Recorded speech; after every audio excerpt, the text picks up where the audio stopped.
falsafadaha jacaylka iyo nolosha waa kuwo dareen culus. marka laba qalbi si gaara waxay isugu sheegayaan. waxaan jeclaystay halkan inaan idinkugu soo gudbiyo sheeko dareenkayga wax badan ka beddeshay, aadna u xiiso badan. sheekadan ayaana ah fariimo dareenka wax ka beddelayo isdhaafsadeen wiil u dhashay dalka Yemen iyo gabadh wariyaha oo shaashadaha ka daawaday.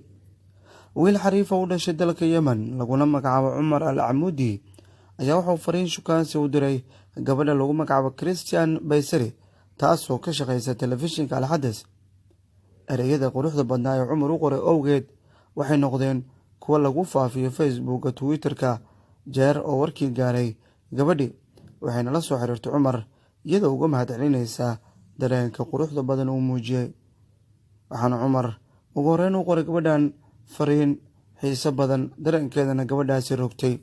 fariinta Cumar qoray ayaana u dhigmaysay sida tan: ma ogtahay in wiilka Yemeniga uu neceb yahay siyaasadda iyo hadalhaynteeda?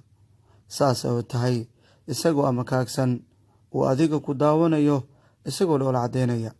adiguna markaad waramaysid hoogga iyo halaagga dalkiisa ka socda, ma ogtahay siduu wiilkaas u jeclaan lahaa inuu joogo booska kuwa cigaalka amba suudadka qaba ee hawada aad ku wareysanaysid, si uu kuugu sheego keliya qurux badnidaada.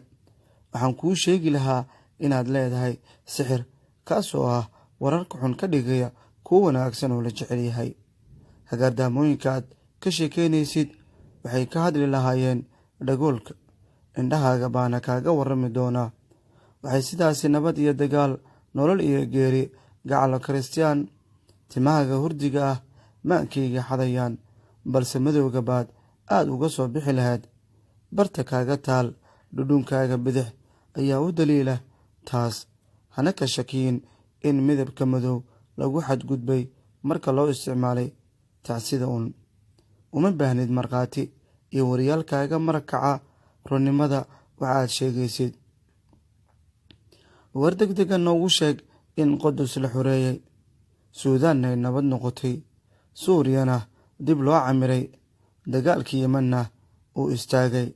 noo sheeg in madaxweyne Trump uu xilka iska casilay, dowladaha carabtana ay xiriirka u jireen Iiraan iyo Mareykanka.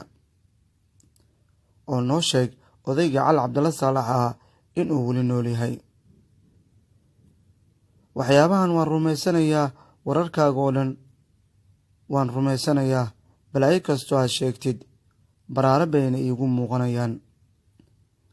fariintaas ayaana Cumar u diray gabadha Christian lagu magacaabo ee wariyaha.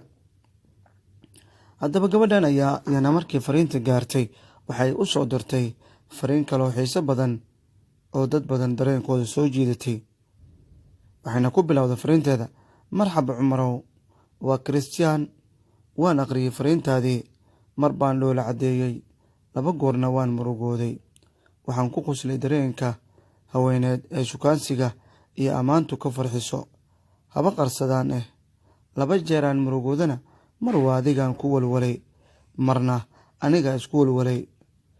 waa hoogii quruxdee, waa kan ragga jaceylka ku dila, dumarkana hinaasaha iyo naceebka ku abuura, inanta qurxoonna ku dila cidlada iyo murugada. dadkoo dhan baa iyada u soo loolama, balse cidi ma soo gaarto oo loolankaas unbay soo dhaafi waayaan. kii soo gaarana murugteeda ayuu isna la murur dilaacaa. waxa uu jecel yahay haweeney ragga oo dhan wada jecel yihiin, jeer uu rumaysto inaysan isagu si gaara ahayn. Cumarow, hablaha qurxoon dadka iyaga ayaa ugu farxad yar. masaakiinta jeclaata ayay qalbiyada ka jebiyaan, iyagana maalqabeennada kooda jebiya. sida sharaxaad bayna guryaha ku quruxsadaan. iga raalli ah Cumarow, gabdhaha iyaga wariyaasha ah qurux sida u badan ma lihin. waxaad arkaysid waa gacan ku samays. waxaanu ku murugoonayaa amba la murugoonayaa baalasha indhaha ee beenta ah markay naga dhacaan murugo badan dhimashada dadka aan warkooda tabinayno. baqdintaan kuu baqayo inaan qalad farsamo naga dhaco ayaa ka badan baqdinta duqeymaha. waxaynu nahay bombalayaal isku dareen ah. ku sheeg wararka murugada leh iyo kuwa farxadda leh. meherada cawees oo la furay iyo meydadka 10 caruur ah nooma kala duwana. Iga raali noqo Cumarow, kuma xog wareysanin, saa waxba kaama ogi. Kulley xaalkaagu waa iska adag yahay, sida dalkaagu yahayba. Kooxo tuuga ah baa masaakiinta iska dhiga, waxay ku nool yihiin guryo waaweyn, waxay iska dhigayaan halgamayaal. Hadaladooda way qalafsan yihiin, ujeedooyinkooduna way isdabamarsan yihiin, xogtooduna way isburinaysaa. Afkiina ayay ku hadlaan si ay lacag badan u helaan. Si aad u dhibsataan ka daran baynu u dhibsannaa, nacalad tiina ka badan waan ku kiilnaa. Dadkiina burburay iyo dalkiina ha idiin barakoobo, iyo abwaanada jecel ka buuxa. Jiridan idin falxumaynaysana waan idinkaga tacsinaynayaa. Noo soo celi hadda. Waan ogahay in aan raggayaga iyo xaasidan quruxdeenna, balse ma ogidiin in annaguna idin xaasidno hablaheena. Sida aad dareenkiina jaceylka ugu bandhigtaan ereyada qalbiga xada ee aad dhahdaan, balse hablihiina ma dareemaan sidaan annagu u dareenno. Ha ka ahaato is-adkeen amba doqonnimo. Inanta daraskiina ah waxay awooddaa inay daaqadda ka qoorato si ay fariimahaada iyo qalbigaaga u xaddo, amba gabadhaad isku jaamacadda amba shaqada tiin ay ka soo aga dhowaato si ay u hesho jaceylkaaga iyo ereyadaada macaanta badan. Saaxiibta waxay awooddaa inay jidka kaaga hor timaado si ay kugu weydiiso halka dukaan hadiyadaha lagu iibiyo ku yaal. Si aad u sii raacdid, waxa aan ka xumahay ubaxyada ay ku dhimanayaan qalbiyadiina iyagoo idin hor jooga. Waxaan ka xumaha ereyada ku duqoobaya carabkiina aamuskooda awgi.